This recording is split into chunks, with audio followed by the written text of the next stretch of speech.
Okay. As we are delaying here today due to the electricity power failure, and in order not to delay this any further, thank you for still being here with us. The previous sessions have highlighted, or rather painted, with very bright colors, the surrealistic picture of the pandemic and the war in combination.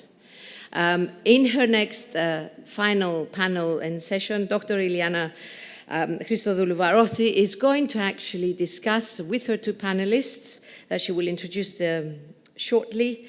She will discuss how the industry has actually tiptoed on this freshly painted canvas.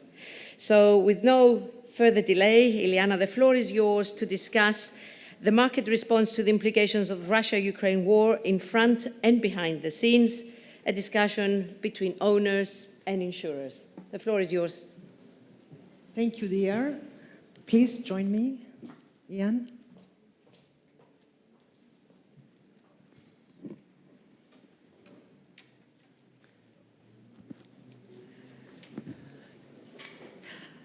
Good afternoon, ladies and gentlemen. Thank you, Anna Vourgos. Thank you, Chairwoman. Thank you, Adonis Violaris, Cyprus Shipping News, for giving me the chance in Cyprus and in Greece to join you on board.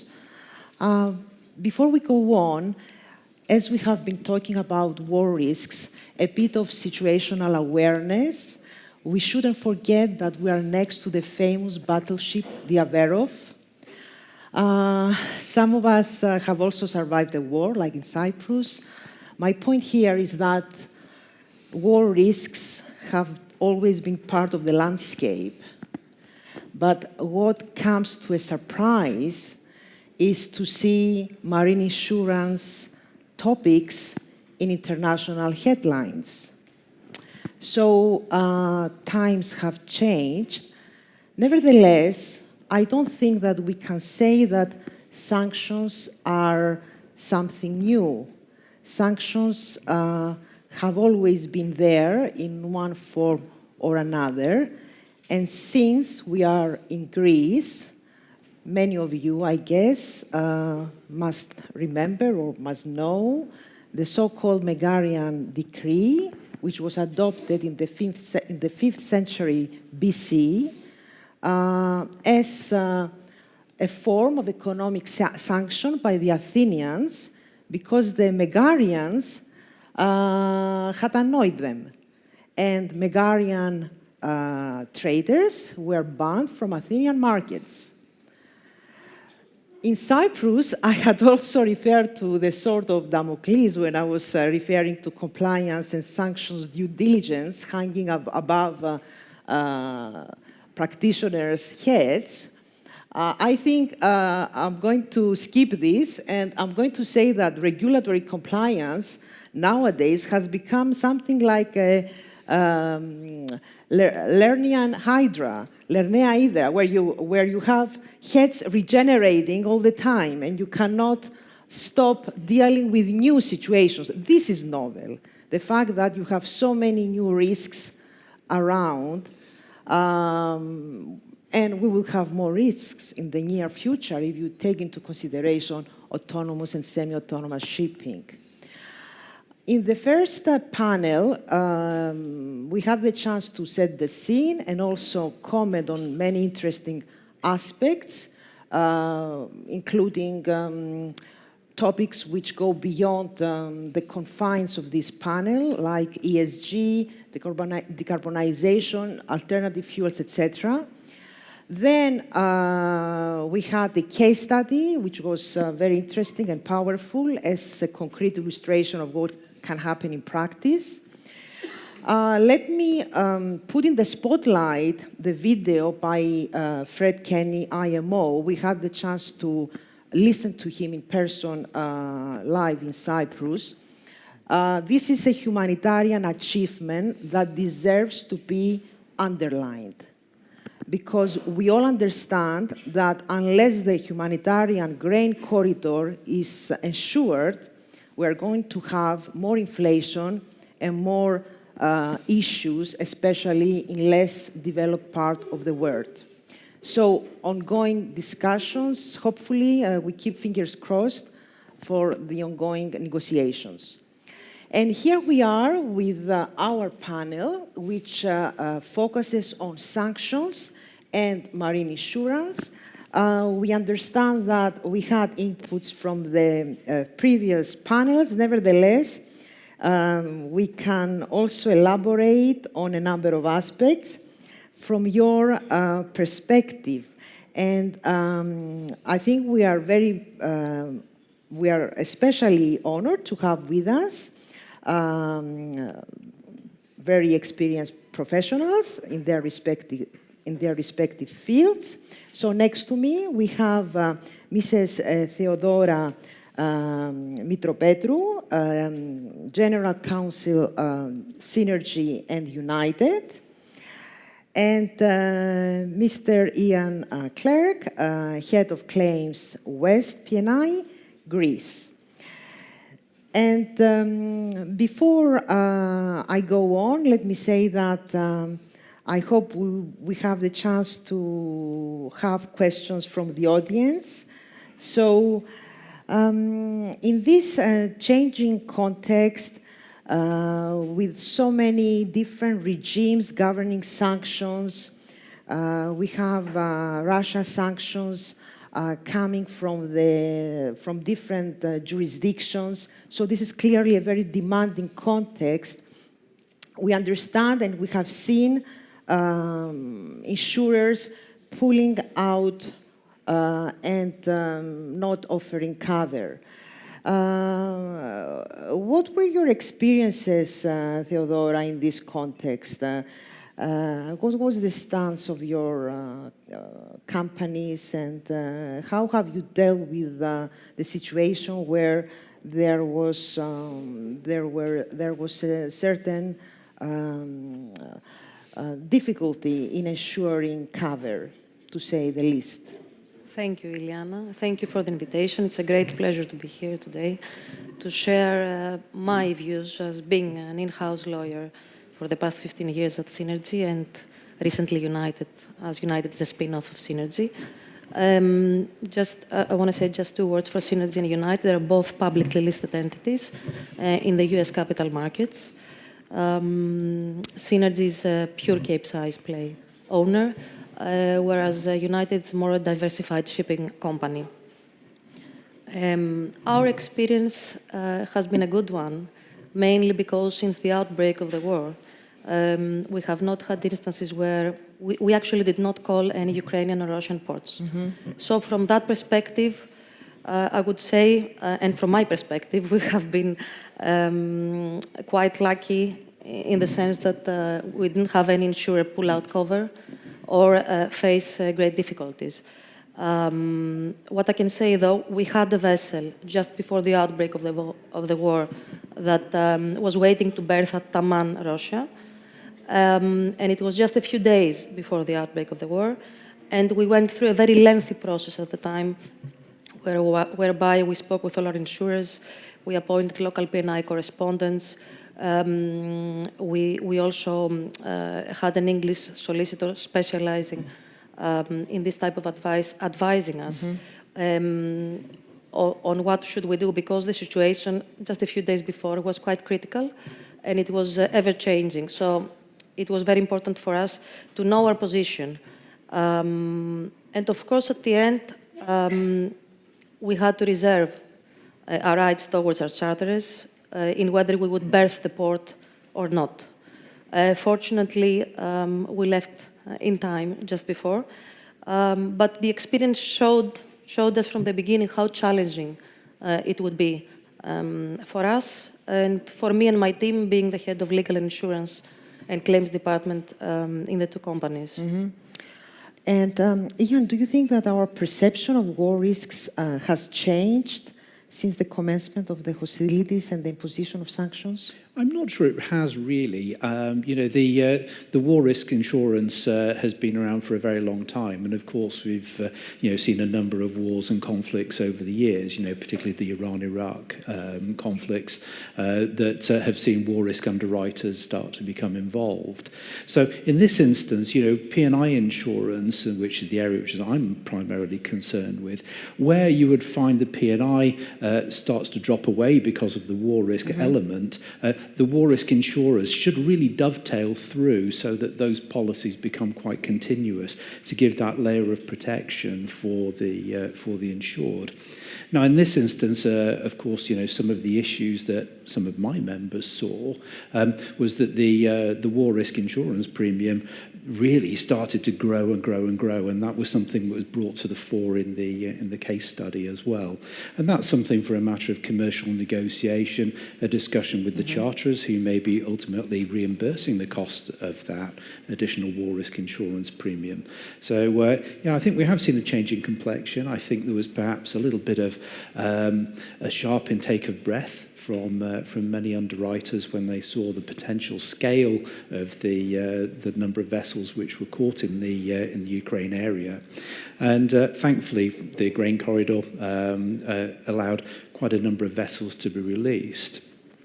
But certainly from the perspective that I've seen from my members, and we were not war risk insurers at that time, although we will offer those products now, is that we were looking particularly on the FD&D support to try and give an indication of what may be able to happen and what disputes could potentially arise with those war risk insurers as the 24th of February clicked through. Now, of course, there's a variety of options that could happen here. I mean, first and foremost, any insurer is going to look quite carefully at the situation and does it apply to their terms of insurance. So it could be that some war risk insurers have said, I'm sorry, this does not fall within the remit of something that we are going to be able to respond to. Whereas others were looking at it quite carefully to say, well, what will happen when the notice of abandonment is given by the ship owner or their insured after the 24th of February? And there could have been a variety of responses to that, some of those things that we have seen from an advisory capacity, and where there could be a potential dispute arises. And some underwriters would be perhaps more content to think about accepting a notice of abandonment, and others would be happier to pay out for a CTL, but perhaps on certain terms. Because the difficulty is those vessels which are not capable of carrying grain in the way that the FGM vessel was able to move out, or ones which are stuck in more difficult locations which are not possible to leave from.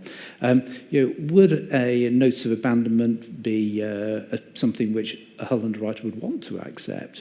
Because, as I know, as insurers, generally, we're not ship owners or operators or managers. That's the business of the people out here in the audience, and that's what you're very good at. So, it's easier to strike some form of accommodation and a commercial relationship with your insured, who you may have a wider relationship with, and perhaps pay out as a CTL, but with a reduced value, or there's a deal reached. Because the things that need to be looked after, if a vessel is still stuck in Ukraine, you still have to crew it, you still need to look after any cargo that may be on board, you may still have a charter party relationship, although as cargo comes off, that's likely to be frustrated or brought to an end. And you also have what's going to happen with insurance, what happens about bunkering the vessel, fuel, etc., etc. There's a whole lot of things which come within the realm of ship operators and managers that really are more familiar for those people to deal with. And of course, there may also be issues about vessels which come onto the market.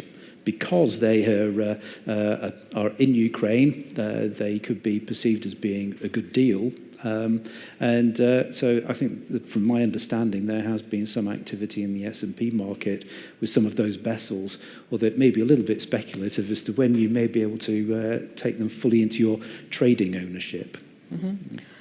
This is clearly a comprehensive stance.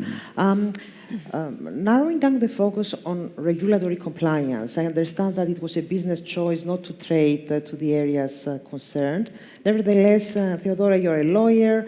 Ian, you're the head of claims, so you are in a very good position to comment on regulatory compliance in light of sanctions, due diligence, and the problems that are likely to arise in the trade chain when an entity is not sanctioned today, but will be sanctioned tomorrow.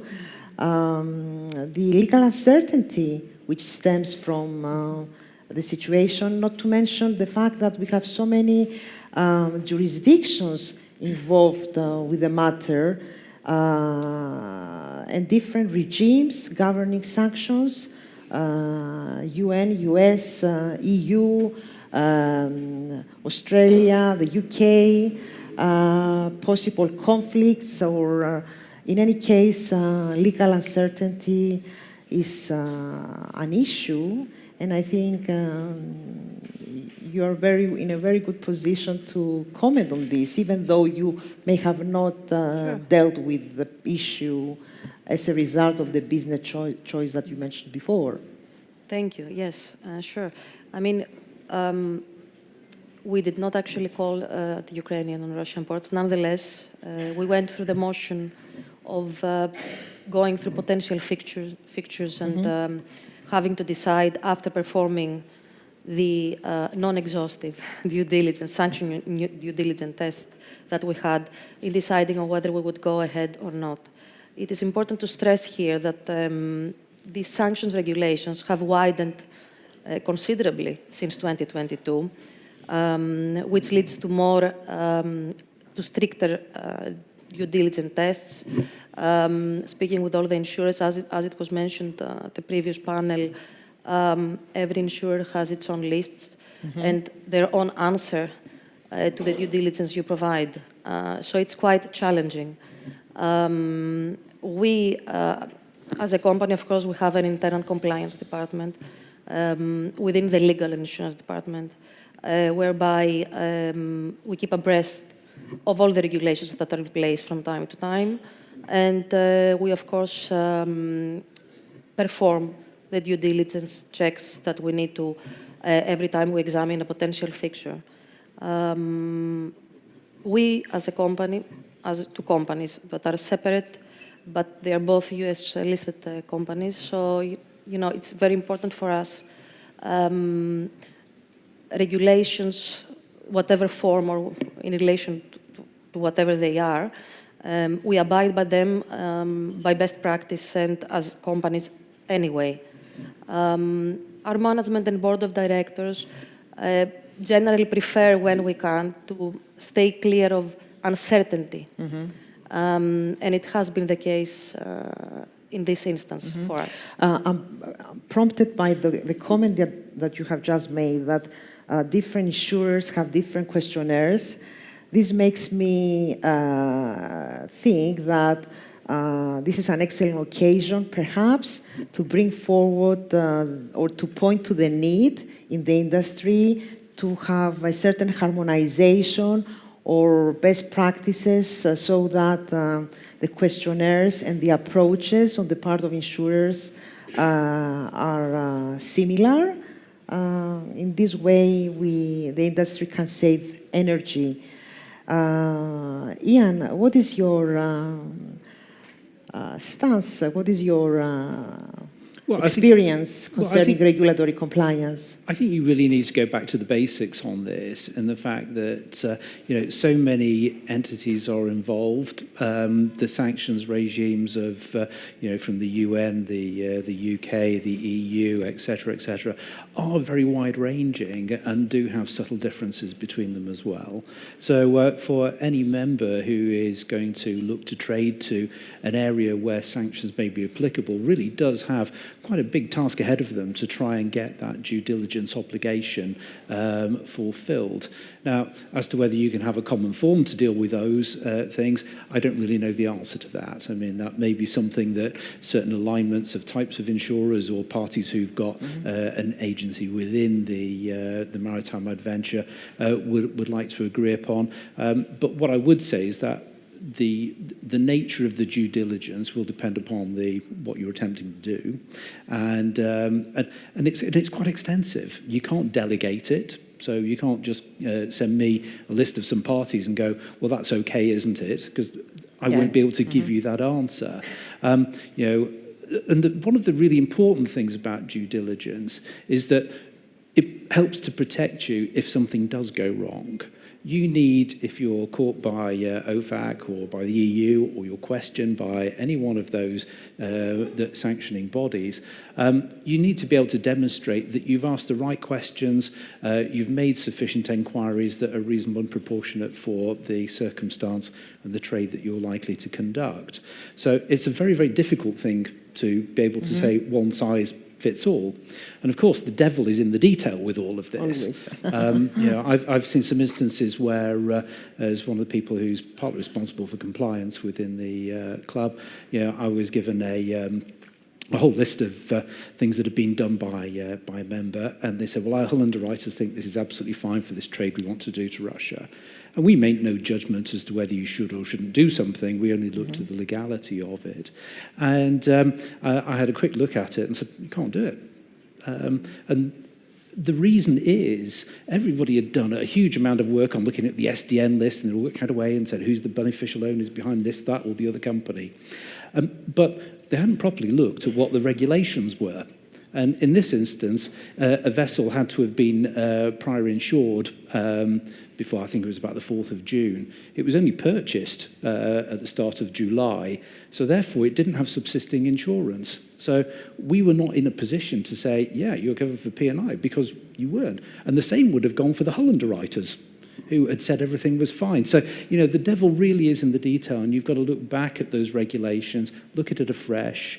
And, some of our members use external law firms and other parties to assist them with that due diligence process. But you'll see that everything in there is all very heavily caveated, that, as at the time of sending this message, this appears to be the correct position. Because you never know what's going to happen tomorrow. I mean, now we're, I think, was it 10th, 11th package on the EU sanctions? My goodness, times change, and we may well see many more of those before this is over. Yeah, indeed. And do you think that dark fleets cause a real concern, especially from the point of view of potential risks for marine pollution, safety, cruise integrity and well-being? What is your opinion, Ian, as a P&I? Well, I mean, everybody, when you've got a vessel which is stuck in a difficult jurisdiction anywhere in the world, and that doesn't necessarily just mean one that's got sanctions, your first and foremost consideration is for the crew. You could have a vessel which is stuck in an awkward jurisdiction, maybe slightly hostile but not a war situation. They could be stuck for quite some period of time. And your thoughts go to those people and their families, and also for how the member is going to manage the expectations of those families. Your family member may not be able to make it home quite as quickly as you had anticipated. And we saw that, of course, during the COVID period, when crew contracts sadly had to be extended beyond that which was originally foreseen.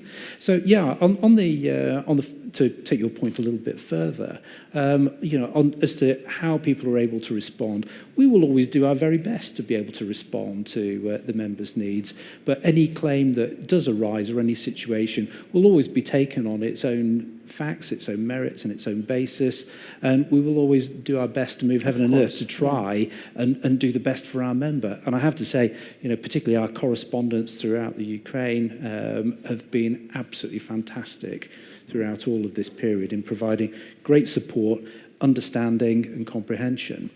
But to touch your point a little bit further again, what would happen, for instance, if a crew member on board a ship which is stuck in Ukraine at the moment fell over and broke his arm? Well, you would hope that he's going to be able to go to hospital. It's all quite normal. He gets fixed up.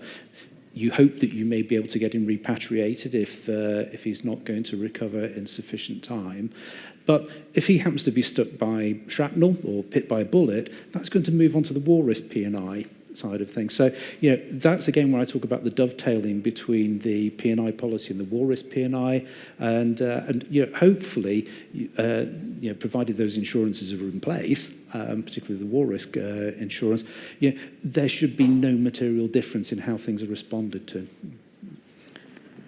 And concerning oil price cap, I understand, Theodora, that your exposure is more limited because of the point that you explained to us.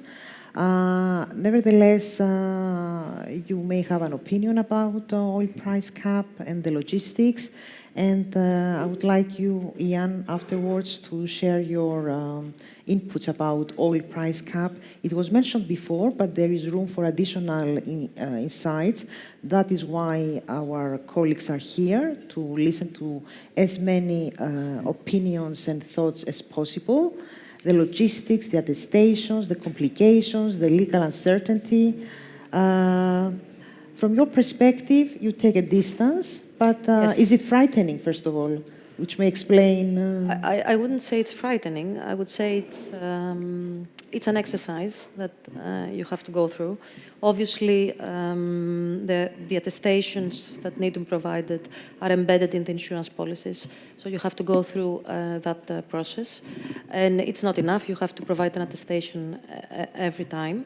It is a way of handling the situation, trying to check and see that the oil product carried is at or below the cap that has been established.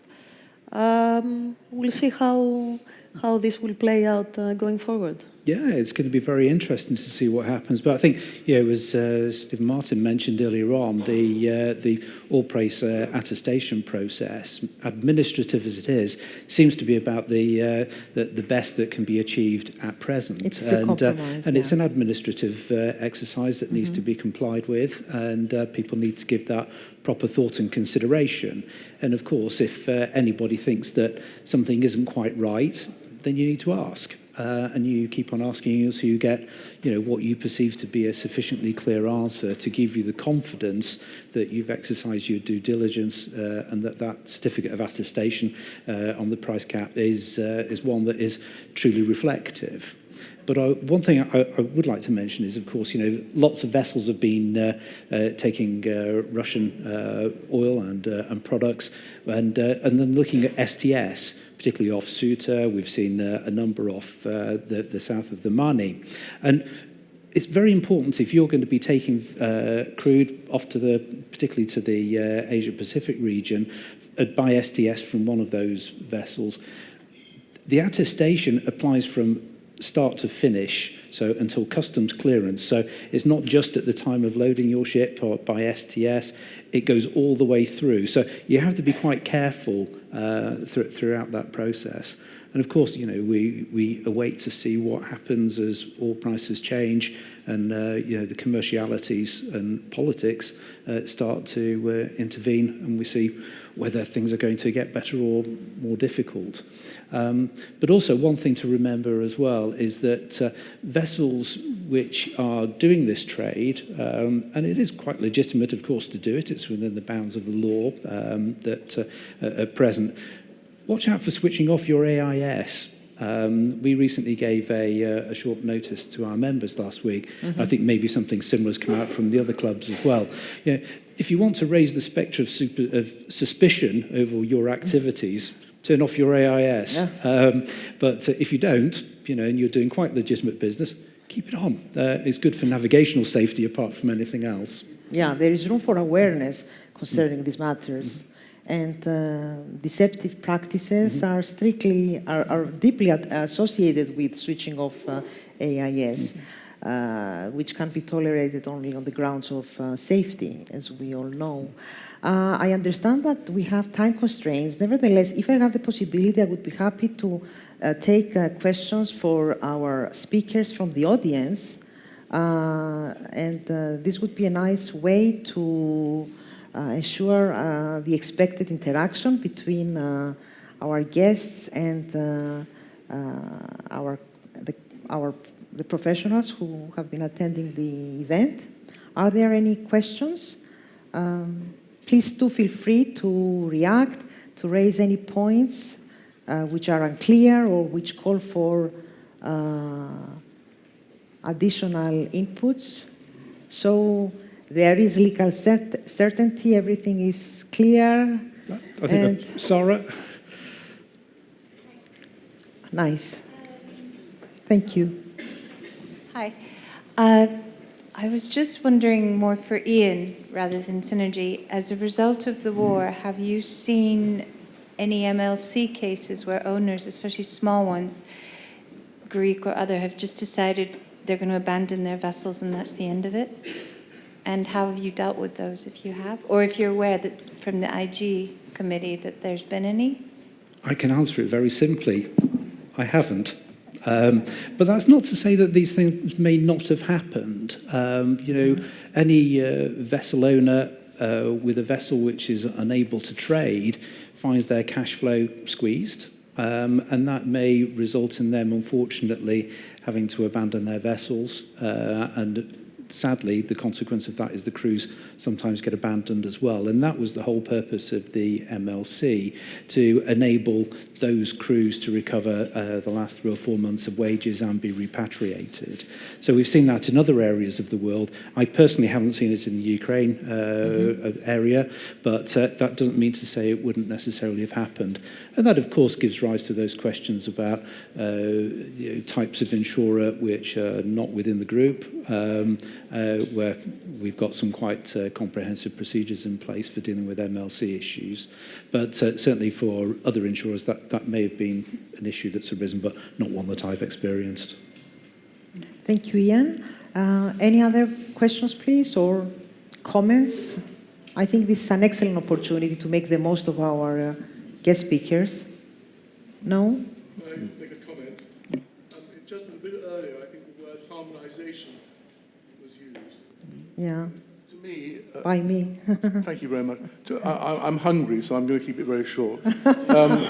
Harmonisation isn't too different from monopoly in some circumstances. Okay. So do you, Dr. Iliana, do you see any problem in a sort of concerted joint effort on the part of the clubs, let us say, to devise one set of questions or one set of criteria? Is monopoly just a non-issue, or does it matter? A bit of history concerning the word harmonization.